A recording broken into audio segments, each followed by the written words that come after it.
Naviguer au milieu d'énormes glaçons, c'est le premier danger de ce type d'expédition. En cas de coup de vent, le bateau d'Isabelle Autissier risque d'être broyé.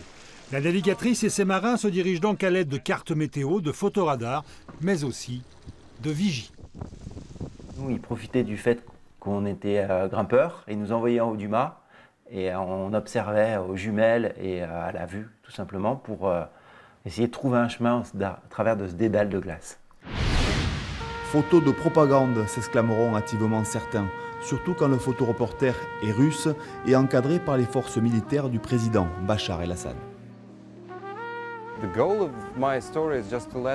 Mon but est que les gens voient l'autre camp, pas toujours celui des rebelles.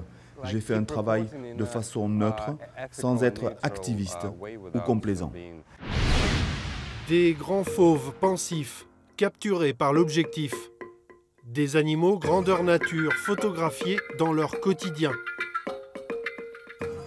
Comme ces éléphants qui ont servi pour la dernière affiche des rencontres photographiques de Romorantin, un petit chef-d'œuvre.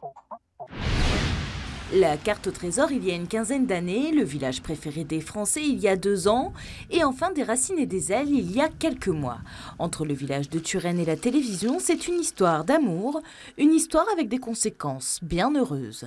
Dans l'année qui a suivi le passage de l'émission Le village préféré des Français, c'est de l'ordre de 30 à 40% d'augmentation de l'activité. 15 ans d'absence, c'est presque une éternité. Les plus jeunes, même en cuisine, découvrent cette vraie andouillette. C'est vraiment autre chose que la ficelle, un peu plus douce, moins forte en goût, mais c'est vraiment excellent, c'est tendre. Et c'est vraiment bon, je conseille à tout le monde. Il faut imaginer, vous avez des piquets ici, vous avez un talus qui était assez haut, et là on tirait. Bienvenue dans cette tranchée de 1914. D'une longueur de 40 mètres sur 1 mètre de large, elle faisait partie de la 3e ligne de défense de Paris. C'est une technologie de pointe qui est utilisée. Après le diagnostic, un premier robot est envoyé dans les tuyaux. Son rôle, nettoyer, raboter, fraiser les aspérités. Et c'est Cédric, dans son camion, qui est aux commandes.